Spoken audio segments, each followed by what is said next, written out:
Halo Sobat Biota, selamat datang di Zona Sekolah. Materi ke-6 bab sistem reproduksi. Di materi sebelumnya kita sudah mempelajari mengenai organ sistem reproduksi pada pria dan wanita. Proses pembuatan sel kelamin pada pria dan wanita yaitu pembuatan sel sperma dan juga sel ovum. Serta kita sudah mempelajari materi siklus menstruasi pada wanita dan juga diagram ikatan antara siklus menstruasi dengan ovarium. Nah, untuk materi kali ini kita akan mempelajari materi mengenai hormon-hormon reproduksi yang terdapat pada pria dan juga wanita. Mungkin di materi sebelumnya kita sudah sempat menyinggung beberapa hormon yang terlibat dalam sistem reproduksi pria maupun wanita. Nah, untuk di materi sekarang saya cuma akan merangkum hormon apa saja yang terlibat dalam sistem reproduksi pada pria dan juga wanita, beserta dengan fungsi dari masing-masing hormon itu. Kita mulai dari hormon yang terdapat pada pria. Yang pertama ada GnRH atau gonadotropin releasing hormone. Hormon ini disekresikan atau dikeluarkan oleh hipotalamus yang ada di otak ya.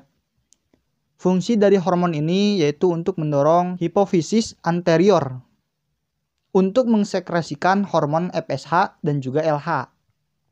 Nah, kedua hormon ini juga akan dipakai oleh sistem reproduksi pada pria, yaitu dalam proses pembentukan sel sperma. Oke, sekarang kita lanjut ke LH atau luteinizing hormone. Hormon ini akan berfungsi untuk menstimulasi produksi hormon testosteron oleh sel Leydig pada testis. Sedangkan FSH atau follicle stimulating hormone ini akan berfungsi untuk menstimulasi aktivasi sel Sertoli sehingga dapat memfasilitasi spermatogenesis, yaitu dengan cara berperan sebagai penutrisi sel germinal spermatozoa. Selanjutnya adalah hormon testosteron yang tadi diproduksi oleh sel Leydig pada testis. Testosteron ini memiliki dua fungsi utama, yaitu sebagai pembentuk sel sperma dan sebagai determinasi seksual. Nah, untuk fungsi sebagai pembentuk sel sperma diantaranya, yang pertama, menstimulasi pematangan fungsi organ reproduksi pada laki-laki dan mendorong terjadinya perkembangan sekunder pada remaja laki-laki. Terus yang kedua, fungsinya untuk mendorong perkembangan calon gonad embrio menjadi testis. Nah, ini terjadi saat sedang dalam kandungan orang tua ya. Dan yang terakhir adalah untuk memfasilitasi spermatogenesis. Nah, selanjutnya adalah hormon inhibin. Hormon ini juga disekresikan oleh sel Sertoli. Tugas dari inhibin ini adalah menekan hipofisis anterior agar menurunkan produksi dari FSH saat jumlah sel sperma sudah cukup. Nah, tujuannya supaya sel sperma tidak terlalu banyak yang disimpannya. Nah, jadi begitu ya, hormon-hormon yang terdapat pada sistem reproduksi pada pria. Selanjutnya kita akan mempelajari hormon yang terlibat di sistem reproduksi pada wanita. Tapi sebelum itu, for your information sob, channel ini memiliki bab konten diantaranya zona sekolah, zona binatang, zona akuatik, zona tumbuhan, zona biobisnis, zona peliharaan, zona biotraveling. Channel ini dalam tahap pengembangan, maka akan sangat berharga bagi kami jika Sobat Biota semua membantu channel ini untuk berkembang, minimal dengan cara mensubscribe channel ini. Jadi, please for subscribe now. Tidak jauh berbeda dengan pria, di perempuan juga ada hormon GnRH, FSH, LH, dan juga inhibin. Tapi ada juga hormon estrogen dan juga progesteron yang terdapat pada sistem reproduksi ini. Kita akan bahas satu persatu beserta dengan fungsi-fungsinya. GnRH. Sama seperti pada pria, hormon ini diproduksi oleh hipotalamus dan berfungsi untuk menstimulasi kelenjar hipofisis anterior atau pituitari anterior untuk menghasilkan FSH dan juga LH.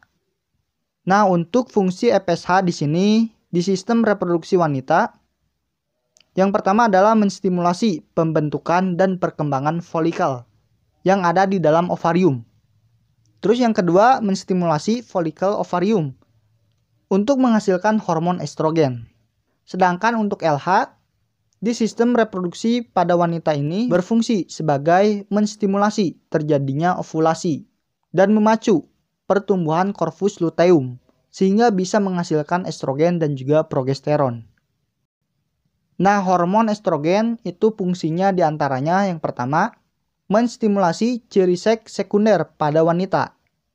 Terus yang kedua, mempengaruhi pertumbuhan dan perkembangan organ reproduksi wanita, kelenjar mamae, sekresi cairan di serviks atau leher rahim jika terjadi kehamilan serta dalam proses kelahiran.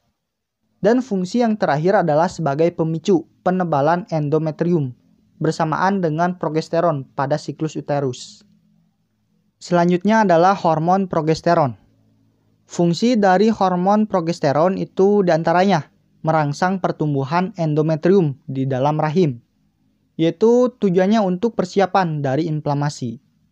Nah, serta fungsinya juga sebagai penghambat kontraksi uterus dan meningkatkan viskositas mukus pada serviks atau leher rahim. Nah, dan yang terakhir adalah hormon inhibin. Pada wanita, hormon ini diproduksi oleh corpus luteum pada ovarium setelah terjadi ovulasi.